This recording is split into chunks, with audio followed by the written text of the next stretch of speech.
A B O C ମିଶି ଏକ କାମକୁ 12 ଦିନରେ କରନ୍ତି। ଏ ଓ ବି ମିଶି କାମଟିକୁ 20 ଦିନରେ କରନ୍ତି। ସି ଏକାକୀ କାମଟିକୁ କେତେ ଦିନରେ କରିବ? ପ୍ରଶ୍ନାନୁସାରେ ଏ ବି ସି ଏକ କାମକୁ 12 ଦିନରେ କରନ୍ତି। ତ ଏ plus B plus C ଇଜିକାଲ୍ two 12।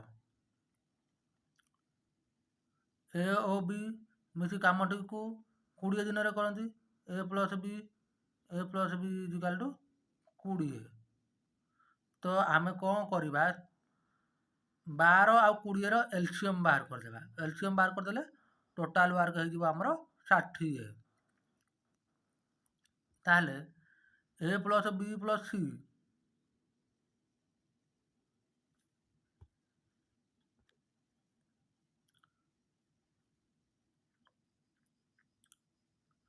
ଏ ପ୍ଲସ୍ ବି ପ୍ଲସ୍ ସି 3 ଜଣ ଯାକ ମିଶି ଗୋଟିଏ କାମକୁ 12 ଦିନରେ କରନ୍ତି। ମାନେ 60 କାମକୁ ସେ 12 ଦିନରେ କରନ୍ତି। ହେଲେ ଗୋଟେ ଦିନରେ କେତେ କାମ କରିବେ? ଗୋଟେ ଦିନରେ କେମିତି ଜାଣିବା? 60 ବାଇ 12 ହେଲେ କେତେ ହେଲା? 12 ପଞ୍ଚା 60, 5 କାମ କରିବ। ସେହିପରି ଏ ପ୍ଲସ୍ ବି ଗୋଟିଏ କାମକୁ 20 ଦିନରେ କରନ୍ତି। ଆମର ଟୋଟାଲ୍ ୱାର୍କ ହେଲା 60। 60 କାମକୁ 20 ଦିନରେ କରନ୍ତି। ଗୋଟେ ଦିନରେ କେତେ କାମ କରିବ? 60 ହରଣ 20 ହେଲେ କେତେ ହେଲା? 3 କାମ କରିବ। ତାହେଲେ ଦେଖ, ଏଠାରେ ଆମକୁ କହୁଛି ସି ଏକାକୀ କାମଟିକୁ କେତେ ଦିନରେ କରିବ। ଏଠି କ'ଣ କରିବା? ଏ ପ୍ଲସ୍ ବି ପ୍ଲସ୍ ସି ଅଛି, ଏଠି ଫେଡ଼ଣା କରିଦେବା। ମାଇନସ୍ କରିଦେଲେ ଏ ପ୍ଲସ୍ ବି ମାଇନସ୍ କରିଦେଲେ ଆମେ ସିର ମୂଲ୍ୟ ପାଇଯିବା। ପ୍ଲସ୍ ଏ ପ୍ଲସ୍ ବି ମାଇନସ୍ ବି କଟିଗଲା, ସି ପାଇଲେ।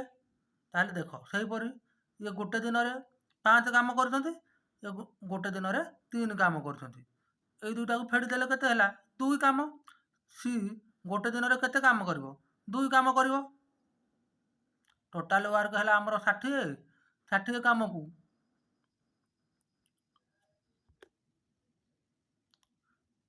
ସି ଗୋଟେ ଦିନରେ ଯଦି 2 କାମ କଲା, ତାହେଲେ ଟୋଟାଲ୍ ୱାର୍କ ହେଲା ଆମର 60। 60 କାମକୁ କେତେ ଦିନରେ କରିବ? 60 କାମକୁ 60 ବାଇ 2 ଇଜିକାଲ୍ ଟୁ 30 ଦିନ। 30 ଦିନ।